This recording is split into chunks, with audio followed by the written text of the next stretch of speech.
มักฮีกันดีแท้น้อลาวเฮาจงเสริมขยายพะเนอเมืองบานเดี๋ยวนี้นะ In Laos, a country with 7.5 million people, most people live in rural areas. In large parts of the country, people live on subsistence with minimal access to enough food, health and education services. The local development program for Bokeo, Bulikomsai, Khammouan and Vientiane province, also known as Lao 030, supports rural poverty reduction in Lao PDR, focusing on 229 villages in 14 districts of the 4 target provinces. Lao 030 is supported by the Grand Duchy of Luxembourg and implemented in partnership with the Department of Planning under the Ministry of Planning and Investment, the local governments and other line agencies. The programme recognises that many villages within the 4 provinces are some of the most vulnerable places in need of improvement of infrastructure, food security, access to clean water, improved hygiene and quality education. The programme is supporting these communities by means of direct support in capacity development and creating venues for village participation. กับผ่านการจัดตั้งปฏิบัติแผนงานเหล่า030อยู่เมืองเฟืองพวกเรา5ปีผ่านมานั้นก็เห็นว่าเมืองพวกเรานี้ได้มีผลสำเร็จหลายด้านเป้าหลวงเราเฉพาะก็คือ12บ้านเป้าหมายโดยเฉพาะแม่นคงเขตศึกษากับสาธาที่ว่าพวกเราก็ได้รับการสนับสนุนโครงร่างมีการก่อสร้างศึกษาในการสร้างโรงเรียนอนุบาลให้บ้านแล้วก็มีการสร้างความเข้มแข็งการเรียนการสอนของครูอาจารย์เนาะถึงปัจจุบันนี้ถือว่ามีความสะดวกสบายหลายเพราะว่าเฮาได้โรงเรียนเฮ็ดให้ลูกหลานที่มีเกณฑ์อายุหันได้เข้าโรงเรียน 100% ปัจจุบันนี่นะนักเรียนนี่มีการเปลี่ยนแปลงหลาย1ละมันมาโรงเรียน2ก็เรียนเอาได้ดีกว่าพันมาโอ้ยังมีโอกาสทุกโรคว่าลำมากการกับการกายมาย้อนกายเบิ่นกุมุลเบิ่นก็ส่งใส่กับโพเต้อันเบิ่นอยู่ท้ายสะซ้ายแล้วก็เบิ่นย่องอมนี่สะดวกตอหมู่ฝึกหมกู้หลงปองเราเลินเตาโจกูมั่วเป็นสื่อชากูเลินเตาแหงหยอกครัวนี่ก็เป็นจุดดีอันนึงเนาะเฮ็ดให้ชาวบ้านเพื่อนของเฮานี่เดินทางไปมาสะดวกปัจจุบันนี้แต่เฮาก็มีความสะดวกการสัญจรไปมาครูนักเรียนไปโรงเรียนไปก็สะดวกมาก็สะดวกน้ำก็บ่ท่วมครัว The project aims to improve access to infrastructure, improve livelihoods through the village development funds and the village credit scheme, and improved capacities and participation of communities in village development. Infrastructure support that impacts overall hygiene includes access to clean water, installation of latrines, and installation of waste disposal areas in the villages. Access to improved quality education is done by providing standard school buildings and support to child-centered education. แต่ผลประโยชน์อันมหาศาลนั้นก็คือชลประทานของน้ำนี้ห้องระบายน้ำตัวนี้เนาะเพียงพอต่อการผลิตในฤดูฝนหรือว่าฤดูแล้งเนาะนอกจากบ้านของข้าพเจ้าแล้วยังเป็นบ้านติดข้างอ้อมข้างกันคือบ้านนาพึ่งและบ้านพลทรก็ยังสามารถนำใช้ของชลประทานได้เช่นกันเนาะได้เอาไปเรียนอยู่เวียงจันทน์เนาะในเวลา2วันเนาะข้าพเจ้าก็ได้ตั้งมุกตั้งใจได้ให้ใบประกาศมาเนาะข้าพเจ้ามาฮอดบ้านข้าพเจ้าก็เฮ็ดจริงทำจริง Livelihood support is done through the village development funds run by the village development committees and the establishment of the village credit scheme that supports fish, rice and vegetable production, livestock and other activities such as beekeeping, tailoring and hair cutting. Support to participation and improved decision-making is done through capacity development, exposure to different areas with richer experience in governance and participation. ฝึกให้นักเรียนนี่มีความรู้ความสามารถและความฉลาดหลักแหลมขึ้นนะเพราะว่ามันมีเครื่องอินอุปกรณ์หลายอย่างนะแล้วเขาอินแล้วเขาก็มีความกระตือรือร้น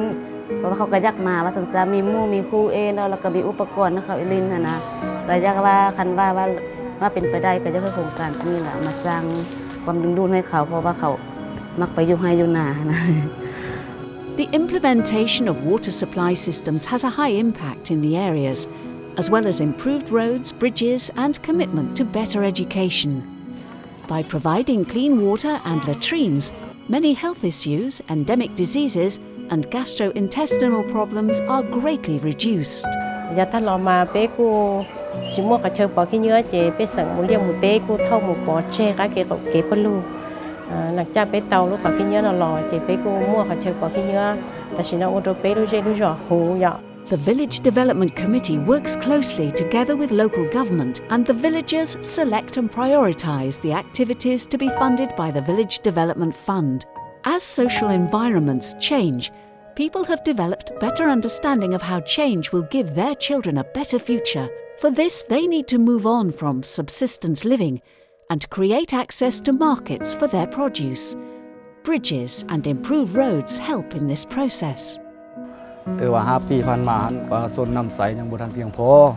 แล้วมาตั้งอ่างเติมที่2เนาะแต่ว่าเฮ็ดให้ประชาชนนี่น้ำใสน้ำนี่ถือว่าเพียงพอถือว่าอุดมสมบูรณ์เนาะถือว่าบ่ขาดบ่เคินว่าซั่นซะ ผ่านมาระยะบ่ทันมีโรงเรียนใหม่สิครับทางบ้านนั่นก่อสร้างขึ้นคือว่าผ้าไม้เตะแล้วก็มุงสังกะสีแล้วสร้างพื้นนี่ก็เป็นดินแหละดินธรรมดาครับแล้วต่อมาบัดนี้มาตั้งโรงเรียนหลังใหม่แล้วก็บ่มีผู้คาดว่าซะหลังเรียนก็ได้ The construction of new dormitories gave students a better environment and highly improved living conditions. Often students live long distances away and are served better by staying close to the nearest school in Ban Falak. เนี่ยตะกุงโอก็จะประมาณ18กิโลเมตรยำเยือยำเดห่างกะไกยัดเนก็ยัดตะตู้เครื่องแต่งอาเมอโครงการไกจอยดีแต่งอาวันยัดวันมาเบิ่นยัดเขาพักมี10ไม้ เรียนหนังสือก็สะดวกหม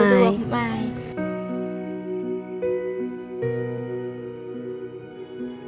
มาช่วยห้องนอกห้องน้ำว่าแต่ก็ไม้แล้วเพิ่นเอาแต่ไปแต่ลายเฮ็ดก้างกับโจเต็มไม้ โรงเรียนได้อาคารใหม่มีพอสะดวกหลายที่สุดเนาะก็รู้สึกภาคภูมิใจเป็นอย่างยิ่งเพราะคือว่าเฮ็ดให้เฮานี่การศึกษาเฮาถือว่าได้ดีหลายที่สุดเนาะก็เฮ็ดให้นักเรียนหันก็มีความกระตือรือร้นเนาะ ต่อย่อคันสมุดของโครงการสืบต่อน่ะอยู่ดีอันมงไกพัฒนาคณะพัฒนากรุงอี้นี่น่ะอำรอเรื่ององค์การจัดตั้งบ้าน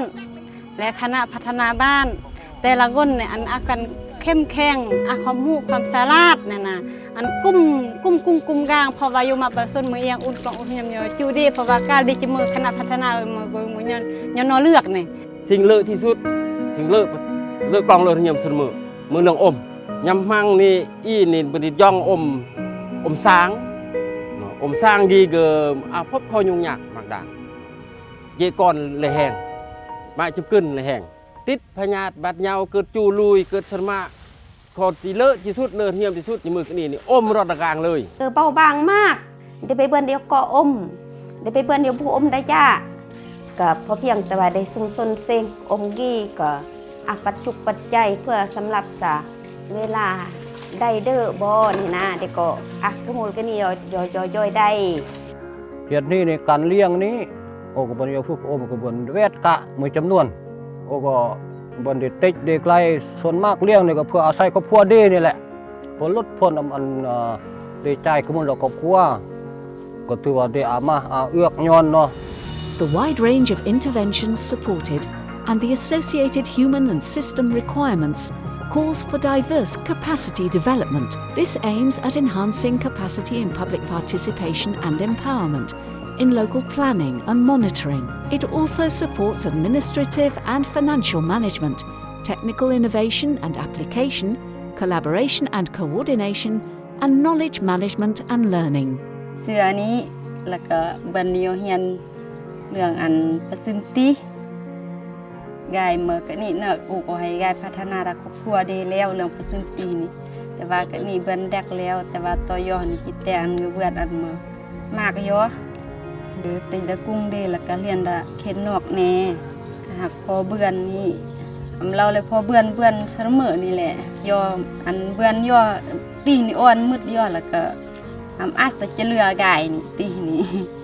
ก็เบิ่นได้ติดเลิกความสำคัญแล้วก็ความเปลี่ยนแปลงระหว่างเฮาได้รับโครงการนี้ขึ้นมาเนาะเลยกันเว้าแนวนึงกับนั้นแต่ว่าสุดเทียบนักเรียนซะเนาะผ่านมาเฮานักเรียนเฮาคือว่านึงก็อยากเรียนเอายากได้นิดนึง ย้อนว่าเฮาบ่มีอันอุปกรณ์ซื้อการสอนนี้แล้วก็โรงเรียนก็ยังบ่มีพัดลมแต่การศึกษาเฮาก็และนักเรียนก็บ่ค่อยได้รับความรู้ปานใดหลังจากเฮาได้อันนึงแล้วโรงเรียนก็ดีพัดลมก็ได้แล้วก็ห้องซื้อเฮาก็มีและเฮ็ดให้นักเรียนเข้าใจง่ายแล้วก็มั่นมาโรงเรียนและการศึกษาของครูก็เอาบ่เมื่อยปานใดเพราะว่าเฮาเอานักเรียนเป็นใจกลาง นับว่าขั้นบ้านกองทุนสินเชื่อขั้นบ้านก็ได้รับการปรับปรุงและก็ได้การฝึกอบรมประชาชนก็เข้าถึงแหล่งทุนได้ง่ายในชีวิตการเป็นอยู่ก็ดีขึ้นเนาะแต่ว่าก็ดีใจในนามที่ต่างหน้าให้กันนำเมืองก็มีความภาคภูมิใจหลายเนาะที่แผนงานได้มาสนับสนุนคิดว่าในตัวหน้านี้เมืองพวกเขาก็ยังมีความต้องการหลายในเกี่ยวกับการพัฒนาเนาะคือคาดว่าภายหลังที่พวกเขาได้รับการสนับสนุนแล้วจะเฮ็ดให้ชีวิตการเป็นอยู่ของประชาชนดีขึ้นเนาะแต่หน้าการแพทย์งานสืบต่อก็ขอให้เล็งใส่ช่วยเหลือเรื่องส่งเสริมการสร้างการฝึกอบรมการสร้างความเข้มแข็งสร้างอาชีพเสริมให้แก่ประชาชนเพื่อสืบต่อแก้ไขความทุกข์ยากในต่อไปเนาะขอบใจ